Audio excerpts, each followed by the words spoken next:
नमस्कार, जय हिंद, इनकलाब जिंदाबाद, वंदे मातरम। साथियों, कैसे हैं आप सभी? उम्मीद करता हूँ आप सभी स्वस्थ होंगे, किसी कार्य में व्यस्त होंगे। आज का सेशन जो है वेरी वेरी इम्पोर्टेंट एंड सभी परीक्षाओं की दृष्टि से बहुत ही महत्वपूर्ण होने वाला है। आज के सेशन में सामान्य ज्ञान से रिलेटेड कुछ महत्वपूर्ण प्रश्नों के साथ हम इन प्रश्नों को कराते हैं। तो पहला स्क्रीन पर क्वेश्चन क्या कह रहा है कि बताइए पाटलिपुत्र नगर की स्थापना किसने की थी? पहला ऑप्शन यहाँ पर दिया गया है बिंबिसार, दूसरा दिया गया ऑप्शन अजातशत्रु और तीसरा दिया गया उदयन। तो पाटलिपुत्र नगर की स्थापना की बात करें तो ऑप्शन सी हो जाएगा, जो कि क्या है, उदयन ने पाटलिपुत्र नगर की क्या की थी? स्थापना की थी। पाटलिपुत्र नगर की स्थापना उदयन ने की थी। नेक्स्ट क्वेश्चन क्या कह रहा है? नेक्स्ट क्वेश्चन लगाते हैं कि बताइए निम्नलिखित में से किस शासक ने वैवाहिक संबंधों के आधार पर अपने साम्राज्य को स्थिरता प्रदान की? राइट आंसर हो जाएगा, वो हो जाएगा ऑप्शन ए। इसका राइट आंसर हो जाएगा ऑप्शन ए, बिंबिसार। कौन सा? ऑप्शन नंबर ए, बिंबिसार हो जाएगा। नेक्स्ट क्वेश्चन क्या कह रहा है कि बताइए अवंती को मगध साम्राज्य में मिलाने का श्रेय किस शासक को है?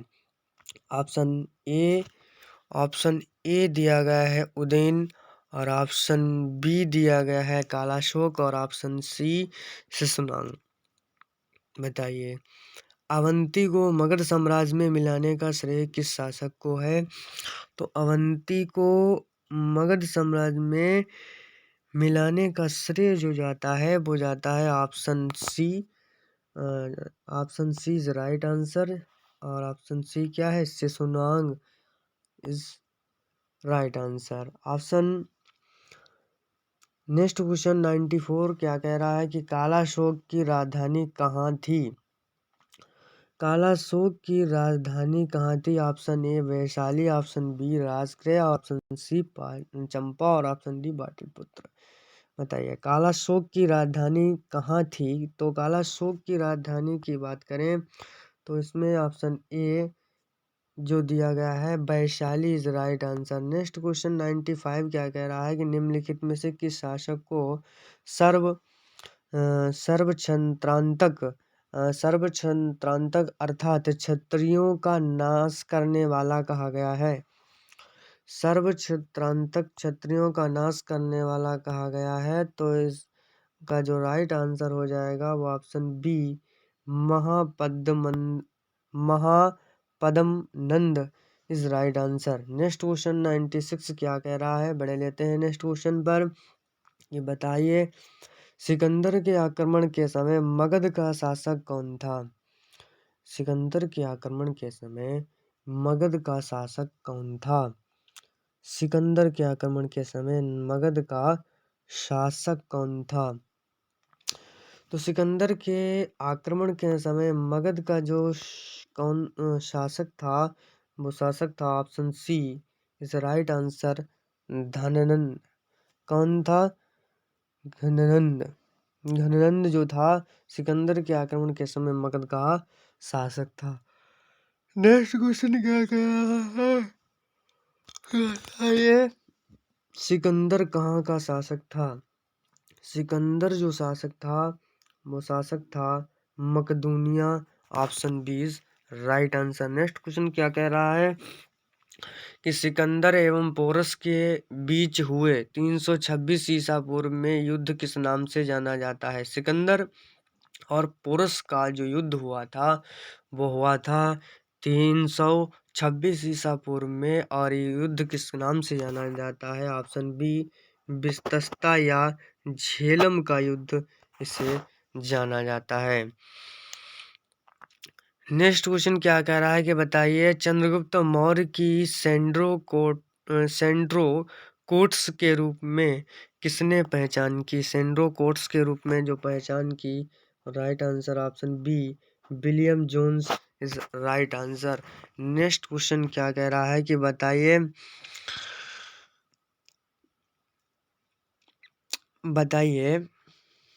चंद्रगुप्त मौर्य का प्रधानमंत्री कौन था? चंद्रगुप्त मौर्य का प्रधानमंत्री कौन था? सभी को पता है, option A is right answer. क्या? चाणक्य। कौन हो जाएंगे? चाणक्य हो जाएंगे। चंद्रगुप्त मौर्य ने नंद वंश के किस शासक को समाप्त कर मौर्य वंश की स्थापना की थी? मौर्य वंश की स्थापना की थी किस शासक को समाप्त कर? इसमें जो राइट आंसर हो जाएगा वो ऑप्शन नंबर डी, धननंद हो जाएगा। ऑप्शन जो बी दिया गया है, डी, धननंद इस राइट आंसर। प्रसिद्ध बढ़े लेते हैं नेक्स्ट क्वेश्चन पर। और नेक्स्ट क्वेश्चन क्या कह रहा है कि नेक्स्ट क्वेश्चन क्या कह रहा है? प्रसिद्ध यूनानी राजदूत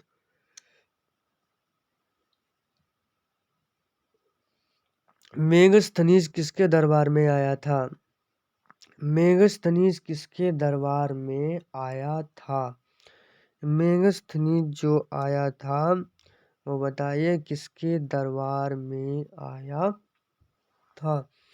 तो इसमें जो पहला ऑप्शन दिया गया है, option A, Chandragupta Maurya is right answer. Next question क्या कह रहा है कि बताइए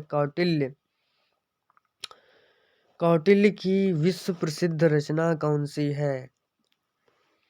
एक मुद्रा राक्षस या अर्थशास्त्र। तो इसमें ऑप्शन जो बी दिया गया है, अर्थशास्त्र, ये कौटिल्य की विश्व प्रसिद्ध रचना है। नेक्स्ट क्वेश्चन क्या कह रहा है कि बताइए इंडिका किसकी रचना है? ऑप्शन इंडिका किसकी रचना है? तो ऑप्शन जो सी दिया गया है, इसका राइट आंसर है मेगस्थनीज। इंडिका रचना है मेगस्थनीज की। और इसमें बताइए कि निम्नलिखित में से कौन सा कथन असत्य है? ऑप्शन ए दिया गया है, कौटिल्य का दूसरा नाम विष्णुगुप्त या चाणक्य था, ये है। या चंद्रगुप्त ने सौराष्ट्र में सुदर्शन झील का निर्माण करवाया था, ये है।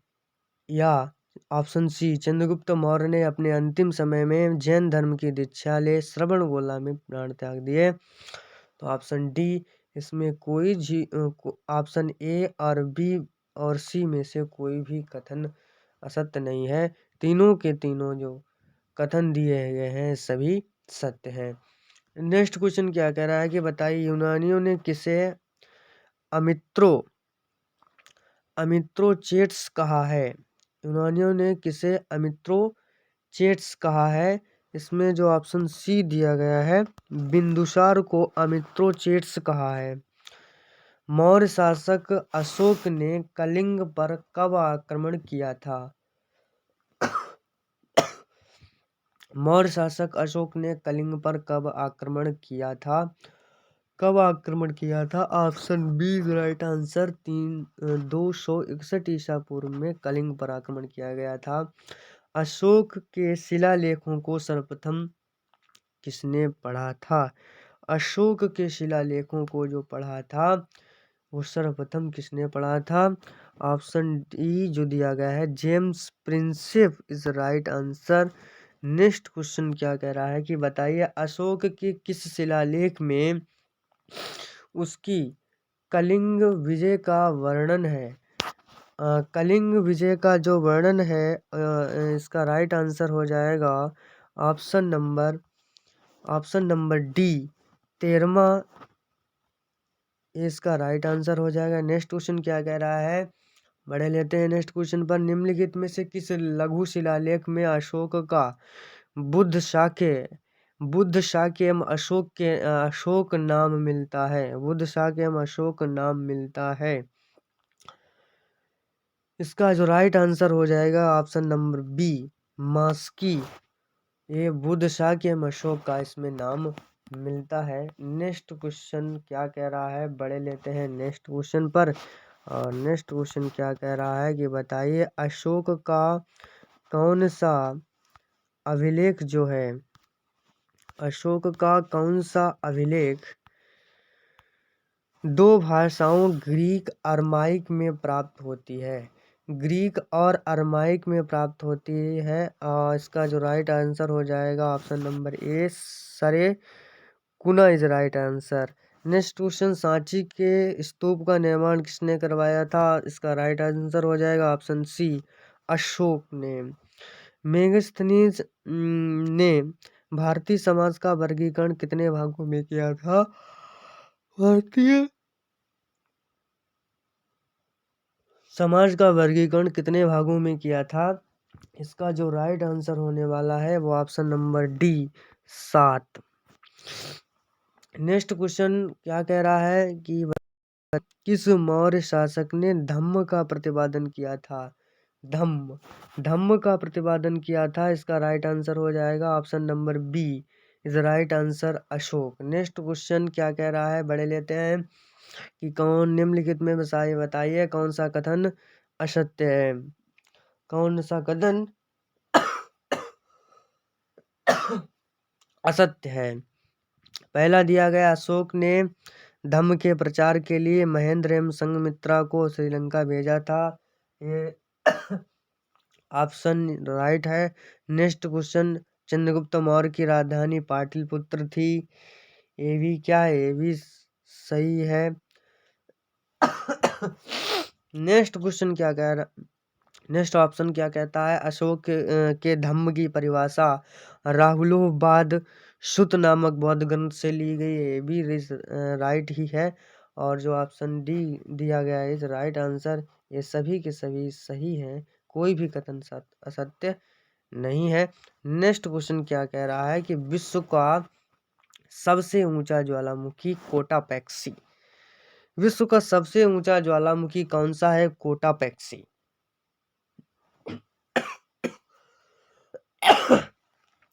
विश्व का सबसे ऊंचा ज्वालामुखी कोटापेक्सी है, और कोटापेक्सी कहाँ स्थित है ये आपको बताना है। तो कोटापेक्सी जो है ये कहाँ स्थित है, ये ऑप्शन नंबर बी इक्वेडोर इस राइट आंसर। नेक्स्ट क्वेश्चन क्या कह रहा है कि बताइए निम्नलिखित में से किस प्रकृति का सुरक्षा वाल्व किसे कहते हैं, प्रकृति का सुरक्षा वाल्व किसे कहते हैं, तो option number A is right answer, ज्वालामुखी को प्रकृति का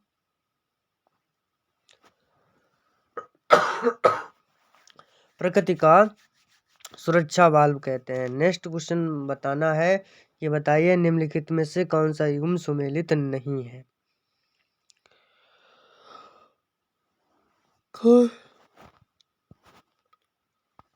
एक ज्वालामुखी है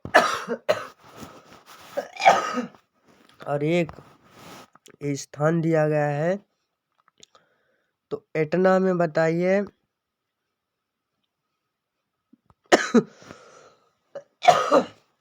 इटना कहाँ स्थित है, इटना का इटली हो जाएगा, फ्यूजियामा का जापान हो जाएगा, पोपा का म्यांमार हो जाएगा, क्राकोटोआ का मलेशिया हो जाएगा। नहीं, option D is right answer, Krakatoa का मलेशिया नहीं होगा। नेक्स्ट क्वेश्चन क्या कह रहा है कि बताइए Rockies Andes Atlas Alps Himalaya आदि किस प्रकार के पर्वत हैं, इसका राइट आंसर हो जाएगा ऑप्शन नंबर ए वलित पर्वत हैं ये सभी। बड़े लेते हैं नेक्स्ट क्वेश्चन पर, और नेक्स्ट क्वेश्चन क्या कह रहा है कि विश्व का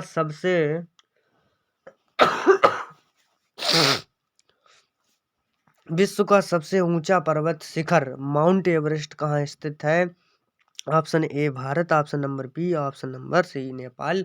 तो माउंट एवरेस्ट कहाँ स्थित है, माउंट एवरेस्ट है नेपाल में,